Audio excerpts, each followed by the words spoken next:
Today we make some crazy things. Let's go and see what's happening. Jay.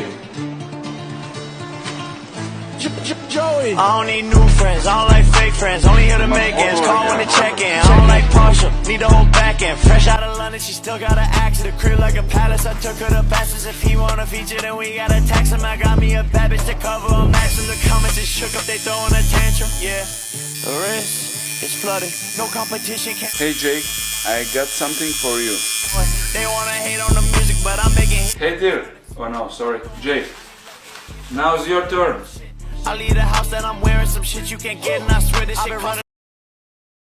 That, ladies and gentlemen, is our World Boxing Super Series, IBF and Ring Magazine Cruiserweight Champion, Briedis of Latvia, getting a tattoo of Happy Birthday, Jake Paul. It was yesterday. He got a tattoo of Jake Paul's name on his leg. I am T-Street Controversy, along with my colleague here, Big J, with Fight View 360. We're going to talk about one of the more underappreciated divisions, one that many, especially in American territories, don't talk about, the cruiserweights. WBC, Inyonga Makabu, champion. Ursuline Gulamari, the WBA Super World Champion. Briedis, of course, the topic of the video, along with his mandatory challenger, Jai Opetaia from Australia. They're supposed to be fighting in March or April of this year. And then WBO champion Lawrence O'Colly, who's going to be taking on the Michael Cieslak on February the 27th here in the States on the Zone and in the UK on the Zone. Welcome to the show. Take your time out, like the video, subscribe. 7:36 a.m. Eastern Standard Time, Wednesday, January the 19th, 2022. So, it's no secret if you don't know that Canelo at the WBC convention this year, by the way, since you're here, take your time, like the video. Even if YouTube has taken away the dislikes, still like the video because that does help us in the YouTube algorithm, because a few months back, well, nearly 3 months ago, I was suspended from YouTube for 2 weeks for a community guideline strike. So what that means is YouTube puts you on a probationary period where the reach of your channel is suppressed while they're making sure that you don't put up any controversial content. In this case, I did a video 2+ years ago on someone who was accused of being a pedophile. We're going to leave that alone. YouTube didn't like that, flagged my video for bullying and harassing, and I've been on probation since. It is up January the 30th in just about 11 days or so. So therefore, you should see a boost in our content and numbers, which is why we're back on the saddle now. So basically here, who we're here to talk about is really, since I got my Australian mate on the line, Jai Opetaia, and I've been listening to interviews from him, reading articles. He is the IBF champion, and you know, not to toot my own horn, there's not many of us on YouTube, especially on this level, that covers the cruiserweight division like I do. You know, just if that makes sense. You know, I covered the whole World Boxing Super Series as a whole. Alexander Usyk, when he won, I covered the whole World Boxing Super Series Season 2 when Briedis won. I've covered Lawrence O'Colly fight since he was fighting on house shows. I've covered Makabu since he was fighting in Congo YMCAs. So let's jump right into things. Let me pull up his resume here of the IBF challenger, Jai Opetaia. Big J, you there? Big J, you there? Can't hear you, mate. Yeah, man. All right. Yeah, man. Sorry, had it on mute. Yeah, so I'm pulling up Opetaia's record here. What do you know about him as a fighter? Like, what have you seen? By the way, he is a 21-0. Let me pull it up on the screen for you guys. He is 21-0 with 17 KOs, 26 years old, a southpaw. No known names on the resume that I know of in the cruiserweight division.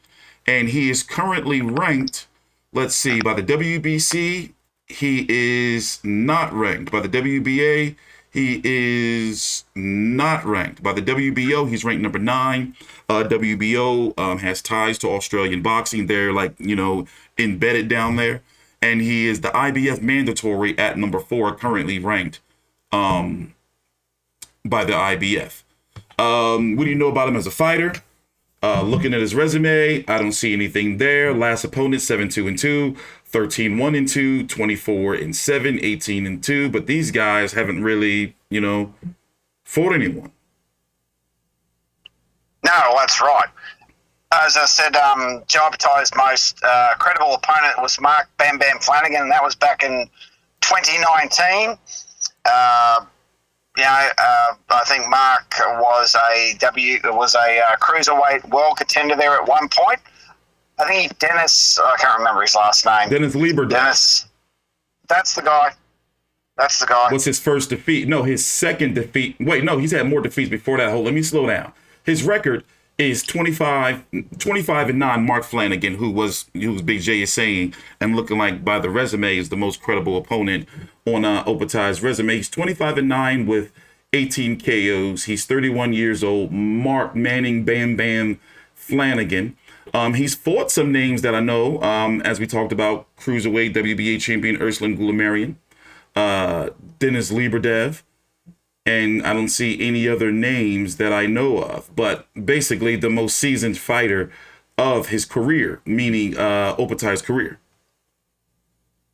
Yeah, that's correct. And all the other names on Joe Opetaia's record are all domestic level fighters. Nothing going on there.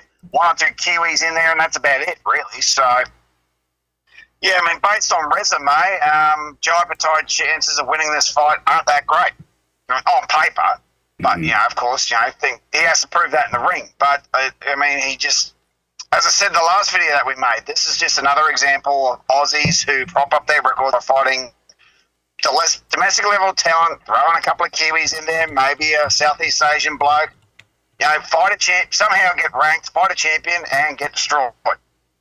So, yeah, what's going to go on with Jai? I don't know. He has to prove that in the ring. Obviously, I want him to win because he's the Aussie. But on paper, his chances of winning are pretty slim. So I'm like 80-20 in the favor of the champion. So I got a little clip here for fans. Of course, we can't show, the full highlight, but I'm going to play this clip from a Jai Opetaia versus a Benjamin Kelleher. It's going to be some highlights. So basically, you guys can get a feel of what his fighting style is, and you can make a determination for yourself.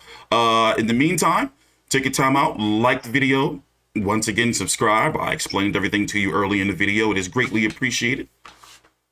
And yeah, let's play this little clip and see what my man looks like here.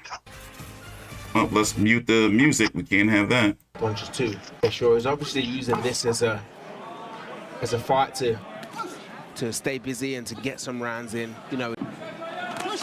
Cautious Opetaia, but counter punching well and just upward. He's getting countered now, and he takes a couple there.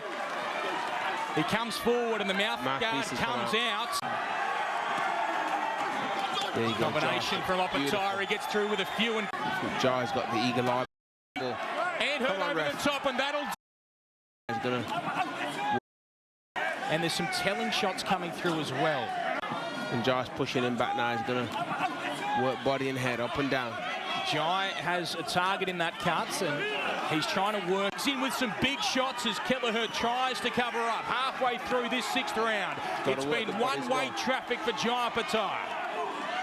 The referee daggers forward, but he's taking lots of shots to the body as well. He's taking a lot of shots, and he's he looks hurt very to the uncomfortable. Body, and hurt over the top, and that'll do it. The towel comes. Yeah, okay. Just a little bit of an eye test. I'm not convinced.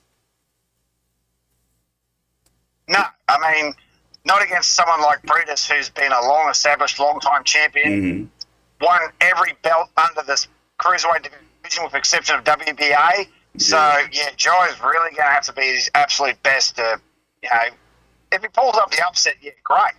But I don't see it happening. Briedis is 28-1 with 20 KOs. Even though I'm saying that I've had a long history covering Briedis fights, I didn't cover the Archer Man fight. That was his last fight that took place in October of of 2021. Before that, I covered the Junior Dorticos, the World Boxing Super Series final. Krzysztof Glowacki. That fight was a little controversial with the stoppage, but nonetheless, if you want to see my video, it's on the channel. Just type in Briedis Glowacki T Street. It'll pop right up. Usyk, Mike Perez, Marco Huck, Dorodola, Manuel Char up at heavyweight. Very experienced fighter, lobbying for a fight with Jake Paul. So that fight's supposed to be taking place in March, according to the promoters, Wasserman Boxing, the Sauerland brothers, Kali and Nessie. Forgot to pronounce the second guy's name. It's going to be taking place in Australia. What do you think this fight can take place down in Australia? And it's interesting to me that they actually, Briedis is willing to go down to Australia to take this fight. To fight his mandatory the A side. Yeah, well, they'll probably do it in Brisbane because that's where Joe Opetaia is from. That's where Dean Lonergan has had it long established. Or it'll be Brisbane or Sydney. That'll probably be where it will be, where it will happen. Depending on the COVID situation. There's no lockdowns or anything at the moment, so if there's no lockdowns, I'm probably tipping Sydney because Queensland still has its international borders closed. So Briedis would have to go to Sydney to get into Brisbane. So I'd probably say I'd tip Sydney just because of the international borders are open where Queensland's borders aren't open. So that's what I'm tipping at the moment, but that might change in the next couple of months before the fight anyway. So Brisbane or Sydney, but most likely Sydney. Okay. To wrap up the video, let's talk about the elephant in the room, and that's Canelo. Canelo has been flirting with the cruiserweight division when at the WBC convention in 2021. His manager, Eddie Reynoso, petitioned for the WBC to allow Canelo to fight for the cruiserweight title against Ayunga Makabu. Ayunga Makabu is going to be taking on Tabisu Machunu January the 29th here in the States in Ohio, a Don King pay-per-view. If you want to see that press conference, it's hilarious if you're interested in Don King. That's uploaded on the channel. And the winner of that is a $49.99 pay-per-view, by the way. And the winner of that basically is looking to get Canelo in May, but it's not guaranteed they'll get Canelo in May because there's talks of possibly Canelo fighting Jamal Charlo, who will be moving up to 168 pounds, or some mystery opponent, but we don't know who that is. But nonetheless, from my sources, and I hate to use the word sources, but in research, it's looking like Canelo is definitely going to be fighting for a cruiserweight title sometime in 2022. Now, to break down the guys in the cruiserweight division, once again, Urslan Gulamarian, he was supposed to fight Alexei Ogorov December the 10th, but he came down with COVID. They're trying to reschedule that. Lawrence O'Colly is taking on Michael Cieslak. Lawrence O'Colly has been lobbying for a Miras Briedis fight. It's looking like the winner of O'Colly Cieslak will likely fight Briedis Opetaia winner. That's looking like it's pretty much going on. So let me read this quote here from the Sauerland brothers. I think this is Kali. They said we haven't made an offer. It's quite simple. We've been discussing the fight with Eddie Hearn. Eddie Hearn is the promoter of O'Colly. For about a year, we were told there would be an offer incoming. Then we got a mandatory, which will be Jai Opetaia in Australia. That will be in March or April. Then we're free. They've got the fight. They got the fight against Cieslak. If we get through our fight, they'll get through their fight. We've got a good relationship with O'Colly's promoters Matchroom, and there's no reason the fight can't happen this summer. Despite all the calls for O'Colly and Briedis to get down to business, it seems that the IBF champion, who was just one defeat on this record, a majority decision loss to Alexander Usyk, is distracted by a possible lucrative fight in the United States. And that would be against Jake Paul. So if Opetaia wins, I'm guessing there would probably be a rematch clause in place. You think that, I'm guessing they would do that, right, Big J? That makes sense. No, haven't we discussed before in regards to George that mandatories don't have a rematch clause because he's a mandatory? Oh, yeah, true. Yeah, you're right. All right, yeah. See how well you educate me on this stuff? Yeah, and then I forget the shit myself. So therefore, well, that's what you got me for. Well, then if Opetaia wins, you know, the world would open up to him because he would have, you know, he would be in the driver's seat. You know, likely since the fight is taking place down in Australia, you know, he would have a parade and all that shit thrown for him. His name would shoot up in Australian boxing stratosphere. You know, beating the guy. I wouldn't think so? I wouldn't go that far. I wouldn't say that far to go for a parade. I mean, that's something when, you know, that's a Pacquiao and winning undisputed. They're not going to give him a parade. Yeah, George didn't get a parade. All right. Oh, not yet. We're working on that. That's coming. I'll keep you tabs on that. But there's something. Yep. Just So therefore, he would be next in line for a unification. And to be honest, if Briedis was to lose, I wouldn't be surprised if he just moves up in weight. I wouldn't be surprised. Yeah. Because he's been flirting with heavyweight. At one point in time, he announced about a year or so ago that he was moving to heavyweight, and then he backtracked. Yeah, I remember that. I said he was going to drop the belt and piss off, but then Usyk beat him to it. Yeah. But if Jai wins, I think he'll take on the WBO bloke in a unification bout, and that will probably be in Australia. But that's a very long hypothetical. All right. Well, we are going to be, as you can see, this is our first initial video on the fight. We are going to be covering. Can I clear something up? Hang on. Who's old mate? That Lawrence bloke? Is he with Matchroom? Yeah, Lawrence will probably play Matchroom Eddie Hearn fighter, fights on the zone. Yes. Oh, fuck yeah. That would be Eddie's dream. Another Aussie in Australia. Oh, no problem. Yeah. That would happen. Yeah. Easy. So we're going to be providing full coverage for this fight when the fight happens. You know, whenever the official date is announced, we're going to do another video, talk about the undercard, and we're also going to be covering the fight live in real time and likely, depending, a stream after. Take your time out, like the video. Once again, please subscribe.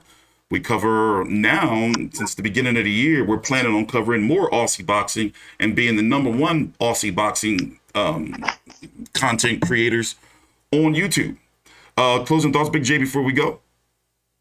Well, you know, I hope Jai gets in there and obviously cracks Briedis out, obviously. You know, that's the Aussie bias. But can he do it? Has to prove in the ring, but it's going to be a very tall order to get it done. So, but if he can get it done, it'll be a great victory, and hopefully we get that Lawrence O'Carley bloke in Australia for a unification bout. So bring it on, I say. Yeah. All right, guys. Thanks for watching. See you guys later.